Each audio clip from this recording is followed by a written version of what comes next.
Pluto July 30 തിയേറ്ററിൽ എത്തുമ്പോൾ എന്നോടൊപ്പം സംവിധായകനായ ആദിത്യൻ ചന്ദ്രശേഖരനാണ് നിൽക്കുന്നത്. ആദ്യം നമസ്കാരം.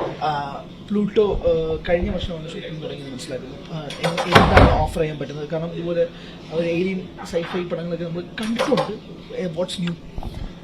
മലയാളത്തിലെ ഒരു ഏലിയൻ കോമഡി എന്ന് പറയുന്ന ഒരു ജോണറിൽ എനിക്ക് വളരെ റയർലി പടങ്ങൾ വന്നിട്ടുള്ളൂ എന്നാണ് തോന്നുന്നത്. സോ ആ ഒരു കാറ്റഗറിയിലേക്കാണ് നമ്മൾ പ്ലേസ് ചെയ്യുന്നത്. ഇതൊരു ഏലിയൻ പടമാണ്, അറ്റ് ദ സെയിം ടൈം ഇതൊരു കോമഡി എൻ്റർടൈനർ എന്നുള്ളൊരു ജോണറിലാണ് നമ്മൾ മേക്ക് ചെയ്തിട്ടുള്ളത്. സോ അതാണ് ഇതിൻ്റെ ഒരു നമ്മുടെ ഒരു USP എന്ന് പറയുന്നത്. കാസ്റ്റും വളരെ ഡിഫറെൻ്റ് ആയിട്ട് തോന്നി. അൽത്താഫിനെയൊക്കെ ഒരു ഏലിയനായിട്ട് കൊണ്ടുവരുന്നു. അതിൻ്റെ കാസ്റ്റിംഗ് ഒരു അൽത്താഫിനൊക്കെ ജനറലി ഒരു ജെന്യൂനിറ്റി ഉണ്ട്, ആളുകൾക്കൊരു ഇഷ്ടമുള്ള ഒരു ആളാണ്. സോ അത് ഈ ഏലിയനും അങ്ങനെ ഒരു ക്യാരക്ടർ തന്നെയാണ്. സോ പിന്നെ അൽത്താഫ്ക്ക് കുറച്ചും കൂടി ഏലിയനാക്കി മാറ്റാൻ കുറച്ചും കൂടെ എളുപ്പമാണെന്ന് തോന്നി. സോ അൽത്താഫിലേക്ക് എത്തുന്നു. നീരജിന്റെ കാര്യം പറയുകയാണെങ്കിൽ പുള്ളിയുടെ കയ്യിലുള്ള എല്ലാ പരിപാടികളും ഇതിൽ യൂസ് ചെയ്യാൻ പറ്റും എന്ന് തോന്നി. ഡാൻസ് ആയാലും ആക്ഷൻസ് ആയാലും പുള്ളി അങ്ങനെ കോമഡി ആയാലും എല്ലാം ചെയ്യുന്ന ഒരാളാണ്. സോ കുറച്ചും കൂടി നമുക്ക് യൂസ്ഫുൾ ആവും ആസ് എ ലീഡ് എന്ന് തോന്നുന്നു. ഹ്യൂമറിൽ സിനിമകൾ ചെയ്യുക എന്നുള്ളത് എപ്പോഴും വെക്കുന്ന ഒരു പ്രിഫറൻസ് ആണ്. ഇപ്പം എങ്കിലും ചന്ദ്രൻ ത്രൂ ഔട്ട് ഹ്യൂമറാണ്, ഇതും ഒരു ഹ്യൂമർ ഫ്ലേവർ ഉള്ളതാണ്. അത് എപ്പോഴും ബാക്ക് ഓഫ് ദ മൈൻഡ് വെക്കുന്നതാണ്. അല്ല, ആക്ച്വലി ഹ്യൂമർ എന്ന് പറയുന്നത് ഞാനെപ്പോഴും സക്സസ് ആവാൻ ട്രൈ ചെയ്യുന്നൊരു ജോണറാണ്. ഇതുവരെ ആയോ എന്നുള്ളത് എനിക്കറിയില്ല.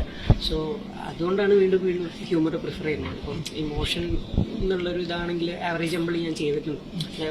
എനിക്കതൊരു സെൽഫ് സാറ്റിസ്ഫാക്ഷൻ തന്നൊരു വർക്കാണ്.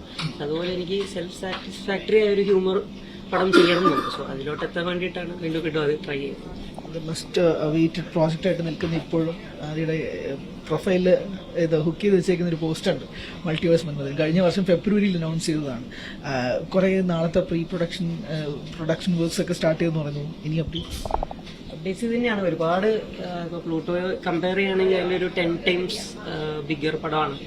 അതുകൊണ്ട് തന്നെ 10 times ബിഗർ പ്രീ പ്രൊഡക്ഷൻ ആവശ്യമുണ്ട്. സോ വി ആർ ഓൾമോസ്റ്റ് 80% ആണ് പ്രീ പ്രൊഡക്ഷൻ. ബാക്കി ഇനിയും ഉണ്ട് കുറച്ച് മാസത്തെ പണികളിലൂടെ. ഇത് കഴിഞ്ഞിട്ട് ബാക്ക് ടു അതിലോട്ട് പോകണം. അതൊരു സൂപ്പർ ഹീറോ ജോണറാണ്. കാരണം പ്ലൂട്ടോയും ഒരു സൈഫൈ ആണ്. അപ്പോൾ ഇത് ബാക്ക് ടു ബാക്ക് ഒരു സൂപ്പർ ഹീറോ സൈഫൈ പടങ്ങളാണ്.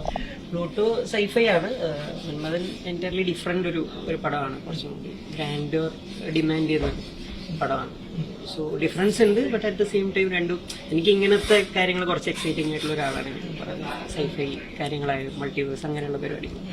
സോ എനിക്ക് കുറച്ചും കൂടി എക്സൈറ്റിംഗ് ആയിട്ടുള്ള ഒരു പരിപാടി തന്നെയാണ്. സോ അങ്ങനെയാണ് ഞാനിപ്പോൾ പടങ്ങൾ ചൂസ് ചെയ്യുന്നത്. എന്താ ഈ മൾട്ടിവേഴ്സ് പരിപാടി? Multiverse is basically parallel universe. ഇതാണ് ഡോക്ടർ സ്ട്രേഞ്ചിലും അതുപോലെ everything everywhere all at once അങ്ങനെ പടങ്ങൾ ഒരുപാടുണ്ട് മൾട്ടിവേഴ്സ് റിലേറ്റ് ചെയ്തിട്ട്. സോ അങ്ങനത്തെ പടമാണ്. ഈ പിച്ച് എങ്ങനെയാണ് നിവിനുമായിട്ടുള്ള പിച്ച് ഡിസ്കഷൻസ് ഉൾപ്പെടെ? കാരണം നിവിനുമായിട്ടുള്ള ഒരു ഫോട്ടോ അല്ലാണ്ടും പോസ്റ്റ് ചെയ്തിരുന്നു, പല പോസ്റ്റുകളും കണ്ടിരുന്നു. ഈ പ്രോജക്റ്റ് ഷെൽഡ് ആണെന്ന് ഉൾപ്പെടെ. പ്രോജക്ട് ഷെൽഡ് അല്ല. ഡിസ്കഷൻ കുറച്ചുകൂടി എനിക്ക് പോകുന്ന സമയത്ത് ഞാൻ കുറച്ച് വറീഡായിരുന്നു. കാരണം ആദ്യം ഈ മൾട്ടിവേഴ്സ് എന്താണെന്ന് ഒരാൾക്ക് എക്സ്പ്ലെയിൻ ചെയ്ത് കൊടുക്കണമല്ലോ, അതിന് ശേഷമാണല്ലോ നമ്മുടെ കഥ പറയേണ്ടത്. അപ്പോൾ ഞാൻ പോകുന്ന സമയത്ത് പുള്ളി already know what all this is and he's also into this. ഇങ്ങനെയുള്ള കാര്യങ്ങളൊക്കെ ഇഷ്ടമുള്ള ഒരാളാണ്. So my job was half done. അപ്പോൾ ബാക്കി കഥ വർക്കാക്കി നറേറ്റ് ചെയ്യാന്നുള്ളത് മാത്രമായിരുന്നു. കുറച്ചും കൂടി സ്മൂത്ത് ആയിരുന്നു എനിക്ക്. ഫൈനൽ ക്വസ്റ്റ്യൻ, പ്ലൂട്ടോ വരുന്നത് ബ്രാൻഡ് ന്യൂ ഡേയിനൊപ്പം ക്ലാഷ് ചെയ്തിട്ടുണ്ട്. Yes, I am. ക്ലാഷ് വെച്ചപ്പോൾ എനിക്കത് ഭയങ്കര ഓക്കെ തോന്നി. പക്ഷേ കുഴപ്പമില്ല, നമ്മുടെ ഓഡിയൻസ് തന്നെയാണ് അതിന്റെ ഓഡിയൻസ് എന്ന് തോന്നുന്നു. So they will come to theatre cinemas. What is new about Pluto? Pluto ഈ പറയുന്ന ഏലിയൻ, ഞാൻ പറഞ്ഞ പോലെ ഈ ജോണറാണ് ഇതിൻ്റെ ഒരു മെയിൻ ന്യൂ തിങ് എന്ന് പറയുന്നത്. പിന്നെ നമ്മൾ കുറച്ച് VFX പരിപാടികളൊക്കെ ഇതിൽ ട്രൈ ചെയ്തിട്ടുണ്ട്. ഇപ്പോൾ ഇതിൽ സ്യൂട്ട് എന്ന് പറയുന്നത് നമ്മൾ ഫുള്ളി ചെയ്തതാണ്, VFX ചെയ്തതാണ്. അതുപോലെ നമ്മൾ വിത്തിൻ ദ ബഡ്ജറ്റ് നമ്മൾ മാക്സിമം ആ ഒരു കാര്യം എക്സ്പ്ലോർ ചെയ്യാൻ വേണ്ടി ട്രൈ ചെയ്തിട്ടുണ്ട്. മന്മഥൻ്റെ VFX ടീം തന്നെയാണ് ഇതിൽ VFX team. Since you are working together, നമ്മൾ അതിൽ വർക്ക് ചെയ്തുകൊണ്ടിരിക്കുകയാണ്. അപ്പോഴാണ് ഞാൻ പ്ലൂട്ടോ കമ്മിറ്റ് ചെയ്യുന്നത്. സോ ഇത് അവരുടെയും ഫസ്റ്റ് പടമാണ്. സോ അങ്ങനെ ഒരുപാട് സ്പെഷ്യാലിറ്റീസ് ഉണ്ട്. ജൂലൈ 30 പ്ലൂട്ടോ തിയേറ്ററിൽ എത്തുന്നത്. പല പോസ്റ്റുകളും അങ്ങനെ കണ്ടിരുന്നു. Nivin project is not shelved. എന്തായാലും സംവിധായകൻ ആദിത്യനാണ് എന്നോടൊപ്പം ഉണ്ടായത്. ക്യാമറമാൻ ശ്യാമനൊപ്പം ഹരികൃഷ്ണൻ മ്യൂസിക്. കൂടുതൽ വാർത്തകൾക്ക് News 18 Keralam YouTube channel subscribe ചെയ്യുക.